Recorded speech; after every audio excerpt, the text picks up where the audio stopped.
ቡናና አቦል የሚል ሁለት ሰማያዊ አካላት ኢትዮጵያ ወክለዋል ማለት ነው። በኮንስታሌሽን ደረጃ ኢትዮጵያ 3 ስብራተ ከዋክብት ተወክላለች። የኢትዮጵያ በራሪ ፈረስ ዊንግድ ፎርስስ ፍሮም ኢትዮጵያ በተለይ ኢትዮጵያ የምትባለው በኢትዮጵያ ስም የተሰየመችው ፕላኔት መቼ እንደሆነ ጭምር ነው። ከኑሳን ፕላኔት ውስጥ አንዷ ናት። እኔ ራሴ ተሳታፊ ሆንኩበት አንድ ስራ ደግሞ በኔ ዘመን በዚህ ዘመን መሰራቱ የአንድ ኮከብና የኤክሶ ፕላኔት ስያሜ ኢትዮጵያውያን ያውጡ የሚል ነው። አዩ ቡና የሚለውን ስም አጸደቀ። በጣም የሚያስደስት ነው። ቡና HD 16175 ቢ የተባለችው ግን አቦል ተብላ ደግሞ እንድትጠራ እንግዲህ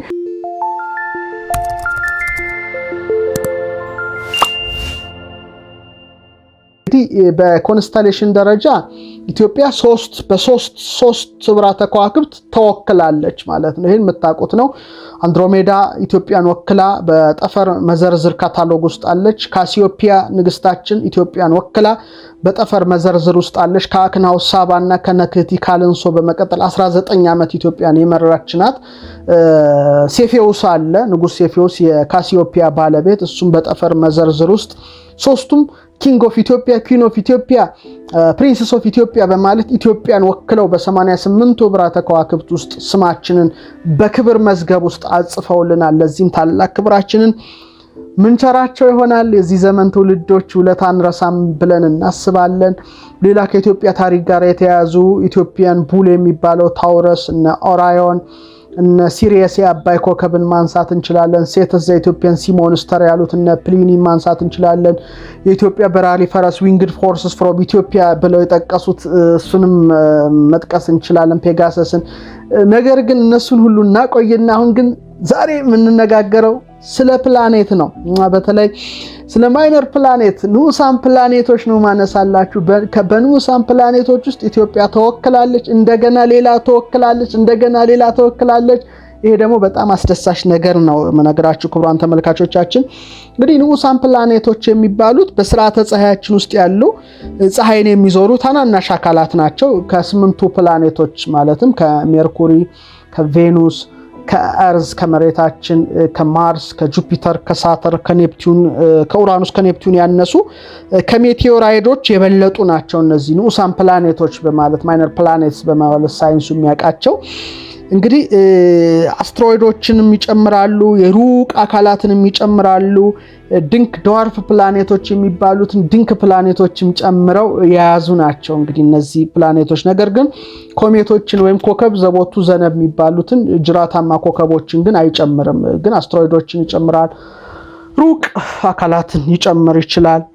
ድንክ ድዋርፍ ፕላኔቶችን ሁሉ ሊጨምር እንደሚችል ግን ማወቅ አለበት ክቡራን ተመልካቾቻችን። በተለይ ኢትዮጵያ የምትባለው በኢትዮጵያ ስም የተሰየመችው ፕላኔት መቼ እንደሆነ ጭምር ነው። ከኑሳን ፕላኔት ውስጥ አንዷ ናት። እሷን እነግራቸዋለሁ ክቡራን ተመልካቾቻችን። እንግዲህ በማርስና በጁፒተር ምህዋሮች መካከል ያለ ቦታ አለ። ይሄ ቦታ ደግሞ በስርዓተ ፀሐይ ውስጥ በብዛት የአስትሮይድ ክምችት የሚገኝበት ቦታ ነው። የአስትሮይድ ቀበቶ ይባላል፣ አስትሮይድ ቤልት ይባላል። እንግዲህ ስክሪኑ ላይ የምታዩት ነው ክቡራን ተመልካቾቻችን። ሌሎች አስትሮይድ ካሉባቸው ቦታዎች ለመለየት አንዳንዴ ደግሞ ሜን አስትሮይድ ቤልት ወይም ዋናው አስትሮይድ ቀበቶ ይለዋል የሳይንሱ ስያሜ። እና የስነ ፈለክ ተመራማሪዎች እንግዲህ በዚህ ክልል ውስጥ በጣም አለቶች፣ ድንጋዮች ራሱን የቻለ ፕላኔት መስራት ያልቻሉ ስብርባሪዎች እንዳሉ ጥናቶች በደንብ አሳይተዋል። በጣም ኃይለኛ አለቶች አሉና በጣም መሬታችንን ስተው በተለያየ ጊዜ ያልፋሉና ይሄንን ማወቅ ያስፈልጋል። እንግዲህ የአስትሮይድ ቀበቶ ከፀሐይ ከ2.2 እስከ 3.2 አስትሮኖሚካል አሃድ ወይም አስትሮኖሚካል ዩኒት ባለው ርቀት ውስጥ የሚገኝ ነው። እንደምታዩት ተመልካቾቻችን እንግዲህ አንድ አስትሮኖሚካል አሃድ ስፋት ይዟል እንደማለት ይቻላል። እንግዲህ እድሜው ከፀሐይና ከስርዓተ ፀሐይ አካል ከሆኑት ፕላኔቶች ጋር የሚተካከል ነው ተፈጥሮ ስለሆነ። አብዛኛውን ጊዜ ግን በአስትሮይድ ቀበቶ ውስጥ በሚሊዮን የሚቆጠሩ አስትሮይዶች ነው ያሉት። በጣም አብዛኞቹ ከአለትና ድንጋይ የተሰሩ ናቸውና እነዚህ ሁሉ ሚሊየን አለቶች ቢወድቁ እንኳን አይደለም አንዱ ቢወድቅ ምን ያህል መሬትን ሊጎዳ እንደሚችል እናውቃለን። ግን የጁፒተር መኖር ደግሞ በዚህ ጥቅሙ ስበት አድርገው እዛ ላይ ይከሰከሳሉ። መሬታችን ግን ያልፋሉ። ይሄ በጣም እንደው የተፈጥሮ በጣም አስደናቂ አንዱ እግዚአብሔርን ስራ ማደንቅበት ነው። በተለይ ደግሞ እነዚህ አስትሮይዶች ሲታዩ በቴሌስኮፕ ስለሚታዩ በቀላሉ ማረጋገጥ ይቻላል።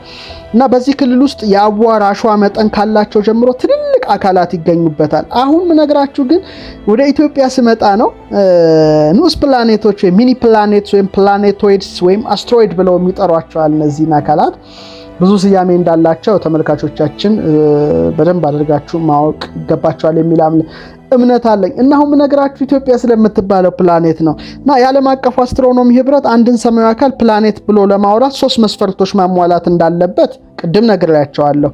በተመሳሳይ ደግሞ አንድን ሰማያዊ አካል ድንክ ፕላኔት ብሎ ለመሰየም 3 ነጥቦች ማሟላት እንዳለበት መስፈርቱ አስቀምጧል። 3 መስፈርቶቹን ሲያሟሉ ነው ድዋርፍ ፕላኔትስ ወይም ድንክ ፕላኔትስ፣ ሚኒ ፕላኔትስ የሚለው ስያሜ የሚሰጣቸው። አንደኛው በፀሐይ ዙሪያ የሚዞር መሆን አለበት። ሁለተኛ በቂ መጠነቁስ ያለው፣ ይህ መጠነቁስ ደግሞ በቂ ስበት እንዲኖረው በማድረግ አካሉ ከሉል ወይም ስፌር ጋር የሚቀራረብ ቅርጽ እንዲኖረው የሚያደርግ ሁለተኛው መስፈርት ነው።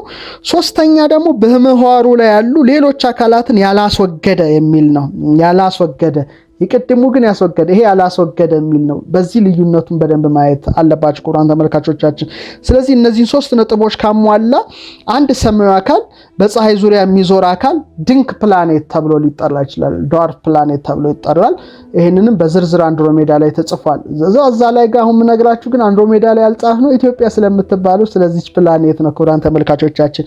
እንግዲህ በደንብ ለማስረዳት ያህል ይህ ሰማያዊ አካል ፕላኔት እንዳንለው መጠኑ ያነሰ ነው። ጨረቃ እንዳይባል ከጨረቃ ደግሞ የተለቀ ነው። ስለዚህ በተጨማሪም እነዚህ ፕላኔቶች በዙሪያቸው ወይም በመዋራቸው ላይ ቀርተው የነበሩት ትንንሽ አካላት ባላቸው ከፍተኛ ስበት እንዲጋጯቸው በማድረግ የራሳቸው አካል እንዲሆኑ በማድረግ በተለይ ስበትን በማዛባት ወይም የመዋር ንበት ወይም ኦርቢታር የመዋር ንበታቸውን በመፍጠር እንዳይጋጯቸው አድርገዋል ነው የሚለው ሳይንሱ። ስለዚህ ድንክ ፕላኔቶች በቂ መጠነቁስ ወይም ስበት የላቸውም። ስለዚህ በዚህ መስፈርት መሰረት ያው የዓለም አቀፉ አስትሮኖሚ ህብረት የተወሰኑትን አካላት በተለይ እንደ ጎርጎሮሳዊ ዘመን ቀመር 2006 ላይ ይመስለኛል 2006 ላይ ድንክ ፕላኔቶች ናቸው ብሎ አጽድቋል። በአጠቃላይ በ2008 ዓመተ ምህረት ላይ 5 የስርዓተ ፀሐይ አካላትን ድንክ ፕላኔት ብሎ አጽድቋል። እነዚህም ያው ሴረስ የምታውቁት ነው፣ ፕሉቶ የምናውቃት ነው ከፕላኔቷ ተወግዳውን ድንክ ፕላኔት የተባለችው ናት። ኤሪስ ነው፣ ሌላኛው ሃውሚያ ነው፣ ሌላው ሜኪማክ ነው። እና ሜክሜክ፣ ሃውሚያ፣ ኤሪስ፣ ፕሉቶ፣ ሴረስ ስክሪኑ ላይ የምትመለከቷቸው እንግዲህ እነዚህ ድንክ ፕላኔት ብሎ 2008 እንደ ጎርጎሮሳዊ ዘመን ቀመር የሳይንሱ ማህበረሰብ አጽድቋታልና ድንክ ፕላኔቶች የሚለው ቃል ጥቅም ላይ የዋለው 2006 ዓመተ ምህረት ላይ ነው። በተለይ ከኔፕቲዩን ቀጥሎ ባለው ሰፊ የስርዓተ ፀሐይ አካል ውስጥ ፕሉቶን የሚመጣጠኑ አካላት ያው በተደረገው ሰፊ ምርምር ተገኙ። 3ቱም ከዚህ በፊት ለፕላኔት መስፈርትነት ጥቅም ላይ የዋሉ ህጎች ላይ ስራ በዋሉበት ጊዜ ነው። ሌላው ከ5ቱ ድንክ ፕላኔቶች በተጨማሪ ከ40 እስከ 50 የሚደርሱ ድንክ ፕላኔቶች ሊኖሩ እንደሚችሉ ነው ሳይንሱ ያረጋገጠው። በተለይ ኩፐር ቤልት የምንለው የኩፐር ቀበቶ በሙሉ ቢዳሰስ ቁጥራቸው 200 ይደርሳል። ከኩፐር ክልል ውጪ ደግሞ ቢወሰድ እስከ 10,000 የሚደርሱ ድንክ ፕላኔቶች አሉ። 10,000 10,000 የሚደርሱ ድንክ ፕላኔቶች አሉ። እንግዲህ ይሄ መታወቅ አለበት። ስለዚህ ድንክ ፕላኔት ለመባል መስፈርቱ ምንድነው?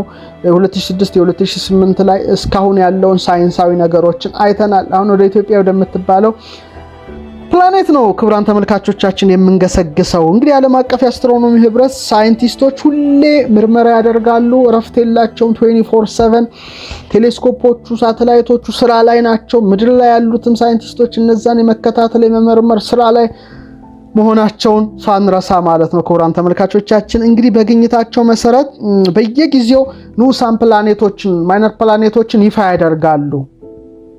ባገኙት ልክ ማለት ነው ይፋ ያደርጋሉ። ይሄን ፕላኔት ሳያዩ መሳሪያው ነው በደንብ ያያቸዋል። በብዙ ማስረጃ በትክክል ሲረጋገጥ ያው ስም ወጥቶ ይመዘገባል ማለት ነው። እሱን ወደ ኋላ መለስበታለሁ እና በሰኔ 2013 ወይም አሁን ባለንበት አሁን ሪሰንት ያለውን መረጃ ልንገራችሁ ወደ ኋላ ከመሄድ እንግዲህ በሰኔ 2013 እንደ ኢትዮጵያ ዘመን ቀመር ወይም ደግሞ በምዕራባውያን ጁን 2021 ላይ ያለውን መረጃ በነግራችሁ እስካሁን ወደ 1,092,846 ምልከታዎች ተደርገዋል። በጣም ብዙ ምርምር ነው የተደረገው። 1,092,846 ምልከታዎች ተደርገው 567,132 የተቆጠሩ ንዑሳን ፕላኔቶች የሳይንሱ ዓለም አግኝቷል። እንግዲህ 2 ትሪሊየን የሚሆን ጋላክሲ ነው ያለው። እንግዲህ ንዑሳን ፕላኔቶች አሁን የሰኔውን ነው የምነግራችሁ። ሐምሌ ሌላ ሊገኝ ይችላል፣ ነሐሴ። አሁን ያለውን የሰኔውን ነው መረጃ የምነግራችሁ።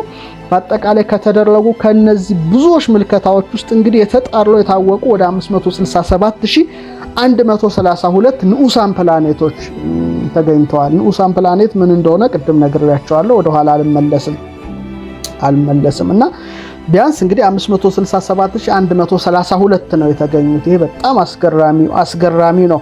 እንግዲህ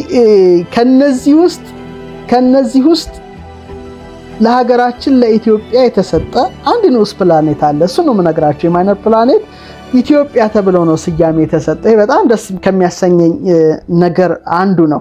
በተለይ ይሄ ንዑስ ፕላኔትን የተገኘው በ1937 በተደረገ ምርምር ነው። በተለይ መዝገቡ ምንድነው የሚለው 1432 ኢትዮጵያ በተለይ ቁጥር 10 ይሄ በጣም ትልቅ ጽሑፍ አለ። ወደ ብዙ ሺህ ገጽ የያዘ ነው። እያንዳንዱ ንዑስ ፕላኔት መዝግበዋል። መቼ እንደተገኘ፣ የት ቦታ እንደተገኘ፣ ቦታ እንዳለ፣ ወርዱ፣ ቁመቱ ወዘተርፈ ያለው ዳያሜትሩ ግማዝን ሁሉ ተለክቷል። እንግዲህ መጽሐፉ አለኝ መረጃው። ከዛ ውስጥ በኢትዮጵያ ስም የተሰየመውን ንዑስ ፕላኔት የምታገኙት 1432 ተራ ቁጥር ላይ ነው። ክቡራን ተመልካቾቻችን ምናልባት ይሄ መዝገብ ያላችሁ ሰዎች ወይም የሳይንሱ መጽሐፍ ያላችሁ ካላችሁ 1432 ላይ ነው የምታገኙት እና 1432 ኢትዮጵያ 1430 ኢትዮጵያ በመባል ይታወቃል። ይሄ እንግዲህ በ1937 ነው የተገኘው። 1937 ፒጂ የሚልም አንድ ተቀምጦለታል። ይህንን ያገኘው በተለይ ሲ ጃክሰን ነው። ጆሃንስበርግ ላይ በነበረው ትልቅ ምርምር ላይ ኦገስት መጀመሪያ ላይ ኦገስት 1 ላይ በተለይ በ1937 ይሄንን ንዑስ ፕላኔት አገኘ። ፕላኔቱ ደግሞ ኢትዮጵያ ተብሎ እንዲሰየም ተደረገ እና ስሩ ላይ ክቡራን ተመልካቾቻችን እንደምታዩት ምን ይላል? ኤንሸንት ኔም ኦፍ አቢሲኒያ ስቲል ኮልድ ዘ ኢምፓየር ኦፍ ኢትዮጵያ። እስካሁን ድረስ የኢትዮጵያ ስርወ መንግስት ተብሎ የሚጠራ የጥንት ስሙ አቢሲኒያ የተባለ በመባል ይሄን ንዑስ ፕላኔት የሳይንሱ ዓለም ኢትዮጵያ ብሎ በ1937 ላይ መዝግቦታል። በ1432 ተራ ቁጥር ላይ ይገኛል። እንግዲህ ዳያሜትሩ ወደ 7.1 ኪሎ ሜትር የሚገመት ነው። 7.1 ኪሎ ሜትር የሚገመት ነው ይሄ ንዑስ ፕላኔት። ስለዚህ ኢትዮጵያ በሚል ስያሜ የሳይንሱ ዓለም ያውቀዋል፣ ይመረምረዋል ዛሬ ድረስ። ይሄ ንዑስ ፕላኔት ይጠና ቢባል የኢትዮጵያ ንዑስ ፕላኔት ተብሎ ነው የሳይንሱ ዓለም የሚያውቀውና በተለይ ኤንሸንት ኔም ኦፍ አቢሲኒያ ስቲል ኮልድ ዘ ኢምፓየር ኦፍ ኢትዮጵያ ብሎ ሳይንሱ አቢሲኒያነታችንን ስያሜያችንን የኢትዮጵያ ስርወ መንግስት ብሎ በክብር ነው እስካሁን ድረስ የሚጠቀመው። ስለዚህ በንዑስ ፕላኔት ደረጃ ኢትዮጵያ አንድ ተወክላለች። ሌሎች ሀገራትም የተወከሉ አሉ። እኔ ግን አይመለከተኝም። እንደ ኢትዮጵያዊነቴ ስለ ኢትዮጵያ ነው ላወራ የምችለው። ስለዚህ ክቡራን ተመልካቾቻችን በኮንስታሌሽን ደረጃ አንድሮሜዳ አለችን፣ ካሲዮፒያ አለችን፣ ሴፊዮስ አለችን። የሳይንሱ ዓለም የመዘገበው የሚያቀው ያረጋገጠው በንዑስ ፕላኔት ደረጃ አንድ አለን። ይሄ በጣም የሚያስደስት እንደው በእውነት ስንሰማም በጣም በእውነት ክብራችን በዚህ ደረጃ በመላው ዓለም የሚታወቅ መሆኑን ሳይ እጅግ በጣም ደስ ይለኛል። ሌላው በጣም የሚያስደስተው እኔ በህይወት ዘመኔ ማለት ሁላችንም ተወልደናል፣ አድገናል፣ እዚህ ደርሰናል። በጎ ነገር እንዳቅማችን ሁላችንም ሞክረናል። ነገር ግን በህይወቴ ካየኋቸው፣ ከተደሰትኩባቸው፣ ከምደሰትባቸው ነገሮች አንዱ እኔ ራሴ ተሳታፊ ሆንኩበት አንድ ስራ ደግሞ በዚህ ዘመን መሰራቱ በበለጠ ደግሞ የሚያኮራኝ አንድ እውነት ነው። ይህም ደግሞ ኤክሶፕላኔት ራሱ ደግሞ በኤክሶፕላኔት ደረጃ ኢትዮጵያ በቅርብ በዘመናችን መወከሏ ደግሞ በጣም ያስደስተኛል። እንደምታውቁት 2011 ዓመተ ምህረት ወይም እንደ ጎርጎሮሳዊ ዘመን ቀመር 2019 የዓለም አቀፉ የአስትሮኖሚ ህብረት IAU 100ኛ ዓመቱን ሲያከብር ነው ለኢትዮጵያ ትልቅ እድል የሰጠው። 100ኛ ዓመት ማለት ትልቅ ነገር ነው። በቃ የጥንት ታሪካችን እንድናስብ፣ ወደፊት እንድንገሰግስ፣ በጥበብ እንድንላቀቅ ከምድር ሐሳብ ወጥተን ሰማዩንም ማንጋጠጥ እንደ አባቶቻችን እንደ አያቶቻችን እንደ ቅድመ አያቶቻችን እንድንሄድ ትልቅ አደራ ነበር የሰጠን። አደራውም በአግባቡ ተወጥተን እያየን ነው። እውነት ነው። IAU የሰጠን እድል ምንድን ነበረ? የአንድ ኮከብና የኤክሶፕላኔት ስያሜን ኢትዮጵያውያን ያውጡ የሚል ነው። በእውነት እድሉን የሰጠው ይሄ እድል ለሁሉም ይሰጣል። አፍሪካ ሀገሮች የተሰጣቸዋል። አያስደንቅም? የኛ ግን የሚያስደንቀው ምንድነው? ወይም ይሄ ኤክሶፕላኔትና ይሄ ኮከብ የተገኙት ምን ውስጥ ነው? አንድሮሜዳ ህብረ ኮከብ ውስጥ ነው። እና በጣም የሚያስደስተው አጋጣሚ ይሄ ነው። እንግዲህ ዓለም አቀፉ የአስትሮኖሚ ህብረት አደራውን ሲሰጥ ይሄን ሁሉ ጥንታዊ ታሪካችንን ያውቃል። እነዚህን በንዑስ ፕላኔት ደረጃ ኢትዮጵያ መሰየሟን ራሱ ነው የሚያውቀው። አንድሮሜዳ፣ ካሲዮፒያ፣ ሴፊዮስ የኢትዮጵያ ጥንታዊ ፍልስፍናቸው ምርምራቸውን እስከ ግብጽ ድረስ አስተማሪ እንደነበሩ ኢትዮጵያውያን ይሄ በመላው ዓለም የሚታወቅ እውነት ነው። ስለዚህ በተለይ ይሄ ጥንታዊ የኢትዮጵያ ስነ ፈለክ ስልጣኔያችን የሚያስረዳ አንድሮሜዳ የኢትዮጵያ ልዕልት መሆኗን በመላው ዓለም የሚታወቅ በመሆኑ በሷ ህብረ ኮከብ ውስጥ የተገኘው ኒኮከብና የኤክሶፕላኔቶችን ሰይሙ ብሎ ነበረ። በእውነት ይሄን ትልቅ እድል የሰጠው ይህ ብቻ አይደለም። በዚህ 15 ዓመት ውስጥ ሰፊ የስነ ፈለክ ስራ ተሰርቷል። እንደ የኢትዮጵያ ስፔስ ሳይንስ ኤንድ ቴክኖሎጂ ኢንስቲትዩት ትልቅ ስራ ሰርቷል፣ ክብር ይገባዋል።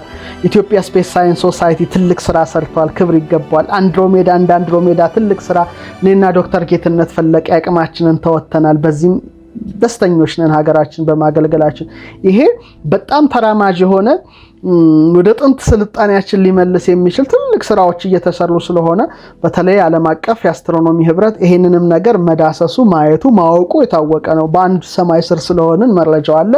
ሁለተኛው ደግሞ በአንድሮሜዳ ህብረ ኮከብ ውስጥ እነዚህ ኤክሶፕላኔት ኮከብ መገኘታቸው ደግሞ የበለጠ ወደ ጥንት ርቃቂያችሁ ተመለሱ ነው። ተራቀቁ፣ ተፈላሰፉ፣ ተራ ነገር ተው፣ አይመጥናችሁም ነው። እንግዲህ ኢትዮጵያን አይመጥንም። የተራ ነገር ሊመጥናት አይችልም። መንፈሳዊ ልዕልናና ጥበብ ነው ኢትዮጵያን ሊመጥናት የሚችል። ወደፊት ግን ኢትዮጵያውያን ጥበበኞች ብቻ የሚረማመዱባት ታላቅ ሀገር እንደምትሆን ሙሉ ተስፋ አለኝ።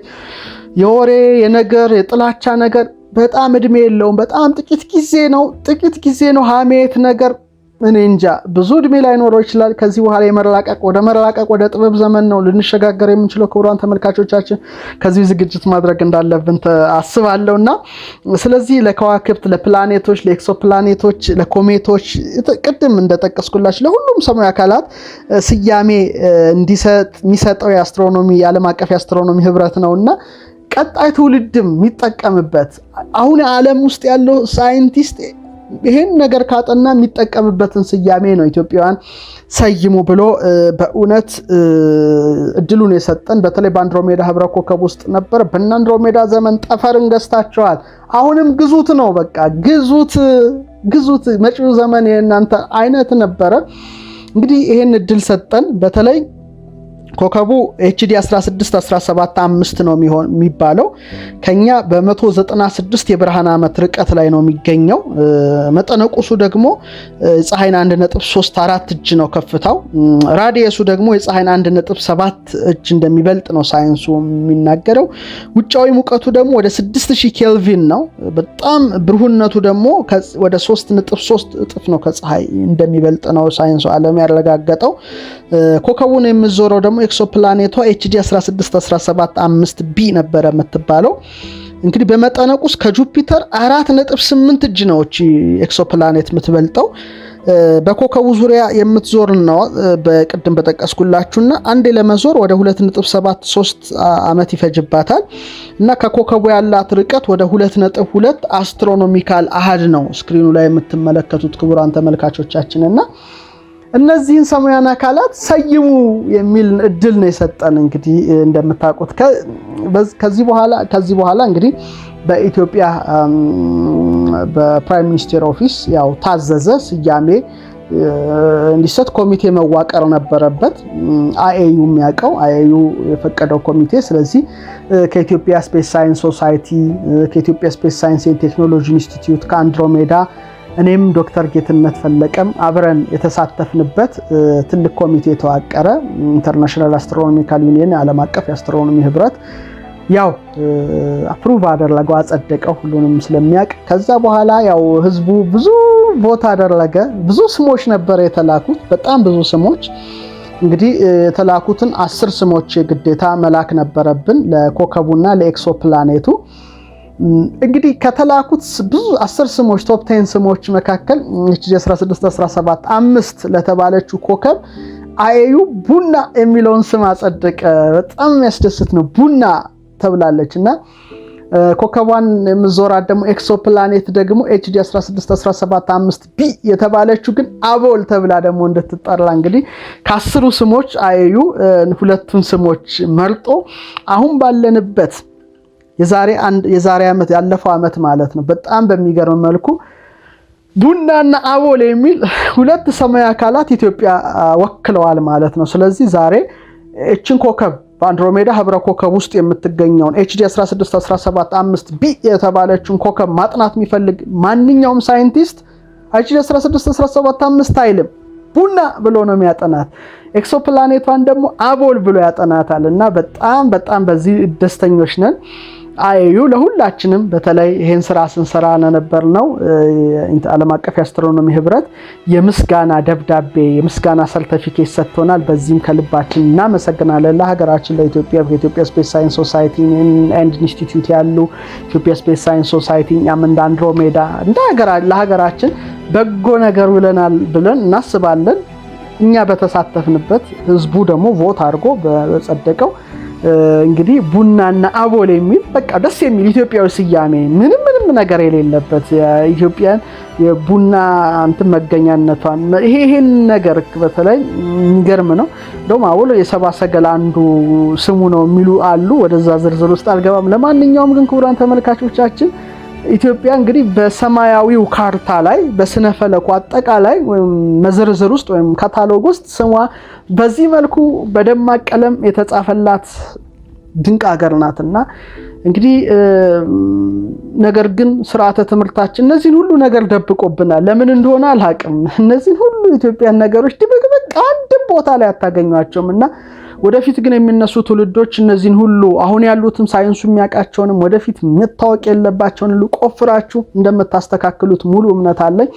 እንግዲህ በአይምሮ ቅኝ መገዛት ነፃ በምንወጣበት ጊዜ ማለት ነው። ይሄንን መረዳት ይገባናል። ክቡራን ተመልካቾቻችን በጣም ምርጥ መረጃ ነበረ ስነግራቸው የነበረው። ከልቤ ወዳቸዋለሁ፣ አከብራቸዋለሁ። ስለዚህ አንድሮሜዳ፣ ካሲዮፒያ፣ ሴፊዮስ፣ ሮያል ፋሚሊስ በኮንስታሌሽን ደረጃ ኢትዮጵያ የሚለውን የከበረ ስም ጠፈር ላይ ያጽፈውልናል። ለዚህም እናመሰግናለን። 4000 ዓመት ወደኋላ ተመልሰን እንደገና ደግሞ ቀደም የጠቀስኩላችሁ ማይነር ፕላኔት ዳያሜትሯን ነግሬያቸዋለሁ። ኢትዮጵያ ተብላ ተሰይማለች። በእኛ ዘመን ደግሞ የዛሬ 2 ዓመት ቡናና አቦል ብለን አንድ ኮከብና አንድ ኤክሶፕላኔት አሰይመናል። ክቡራን ተመልካቾቻችን ይሄ ሁሉ የኛ ታሪካችን ነው፣ ክብራችን በመሆኑ በእጅጉ ልትደሰቱ ይገባል።